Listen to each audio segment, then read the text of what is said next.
Yeah, so thanks y'all for mentioning some of the different types of diversity that you can think of, especially in the United States. You have, someone said food, someone said religious beliefs, and I think these are all demonstrated in um, the countries that we're going to study today, as well as the United States and North Carolina.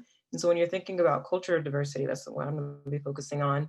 You can think of different traditions from holidays to family practices, how your family I don't know, values each other. You can also think about manners as well. So for example, in the United States, we might be very cognizant of time. So you might want to arrive on time to certain things as opposed to in other countries. It's more culturally acceptable to arrive late to things. And these are kind of demonstrated in all the countries that we're going to focus on today, but I'll be focusing on specific aspects of how culture is united with Argentina.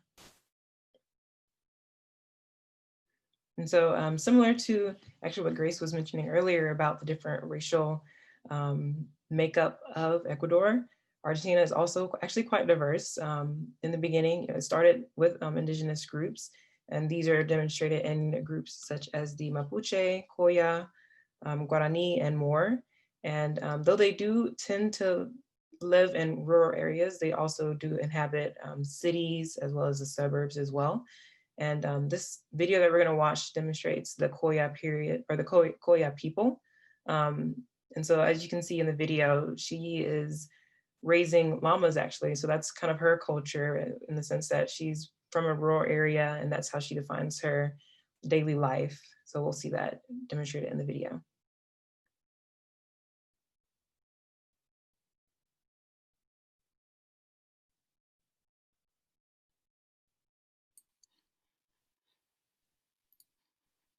And Maria to leave.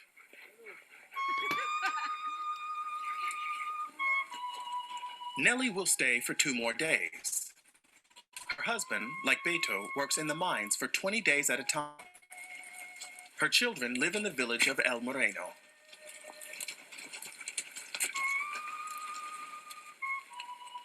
The llamas are heading out to graze in the pasture. Nellie just points them in the right direction, and they go off on their own. The llamas will return after sunset.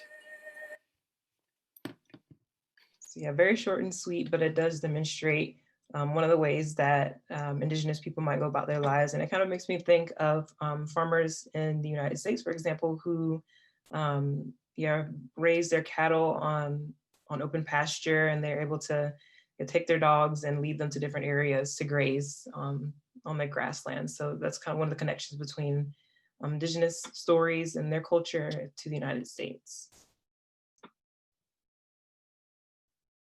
And then another aspect of Argentina as well is actually the large population of Italian immigrants. So between 1870 and 1960, approximately 2 million Italians immigrated to Argentina. And this drastically changed the demographics of the country for years to come.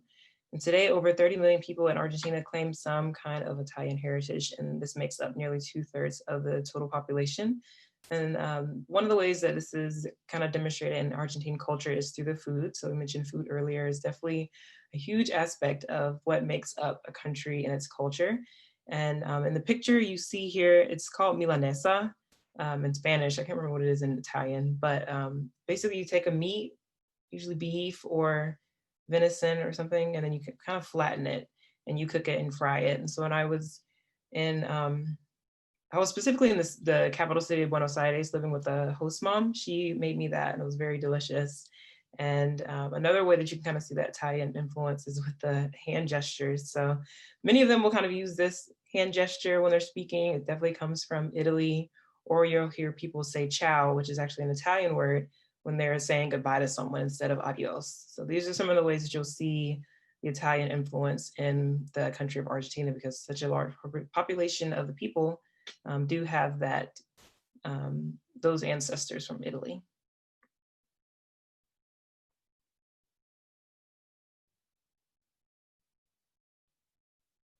And so another aspect of culture, you can kind of connect it actually with your geography. So similar to the video we saw earlier with the Koya woman, the geography of her, where she lived, greatly impacted the way that she practiced her culture.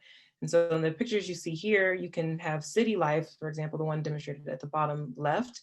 That's one of the cities in Argentina called Mar del Plata.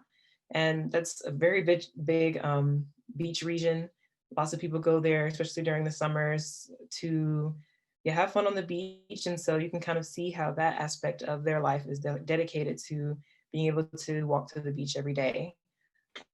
If we want to contrast that to the picture in the top left corner, which is very southern region of Argentina, where it's very cold, and you can see the glaciers here, and the people who live here have to adjust to the changing temperatures quite often, the degree to which it's so cold, and they might have to change their fashion, for example. So instead of wearing shorts and flip-flops, they might wear very heavy coats to keep them warm. And another aspect of geography and culture is actually, they're called, well, in English they're called cowboys, but in Spanish is gauchos. And their life is pretty much dedicated to raising cattle. And you can see that demonstrated in the video, which we will watch a clip of.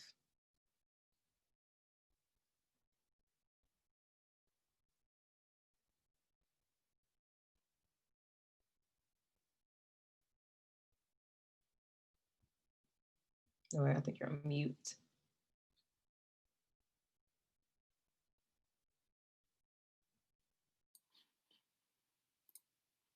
Cowboy life has, in the countryside of Argentina, cowboy life has scarcely changed over the past 3 centuries.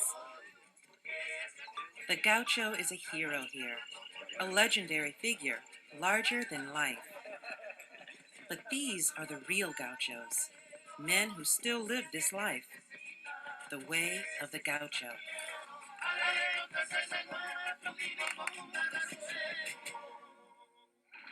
If there is such a thing as a classic gaucho, it is Don Jose Anzola.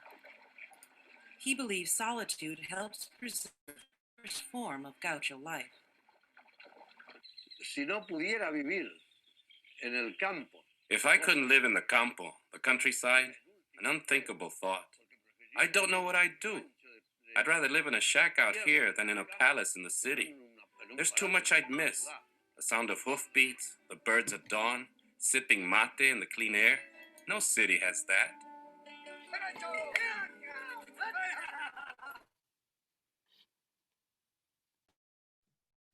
Yes, you can see clearly the different ways that being a gaucho affected this man's life. He clearly loves the countryside, being out in nature. He said drinking mate, so that's another aspect of Argentine culture. It's tea that you kind of drink out of a gourd. I don't have it on me right now, but you put the tea leaves in the gourd and you pour hot water over it. And actually you could see that in the video as well. But yeah, you can see the different ways that geography, depending on where you're from, will affect the way that your daily life is carried out and the things that you care about most with regards to your culture.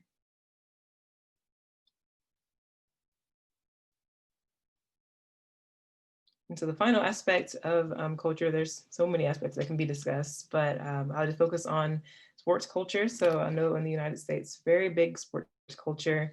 Most of us really like basketball or American football, but the biggest sports in Argentina is clearly soccer or football in Spanish.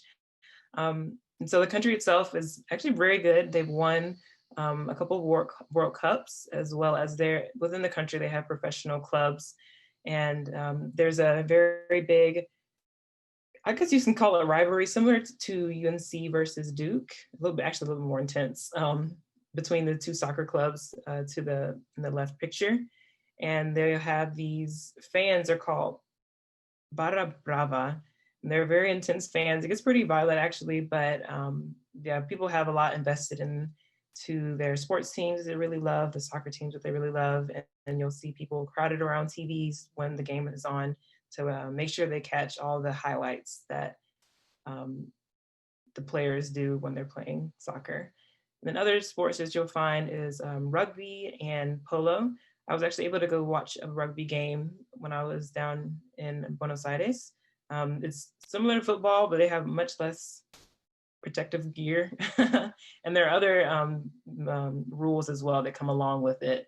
And then, finally it comes down to the polo teams. There are obviously other sports in the country as well, but polo is one of the I guess you can call it traditional sports that is played, and it was brought over actually by the Europeans that colonized the country. So yeah, there's different ways that you can kind of create connections between the United States and its culture, specific sports culture, and Argentina and its sports culture. So there's lots of similarities between the two countries.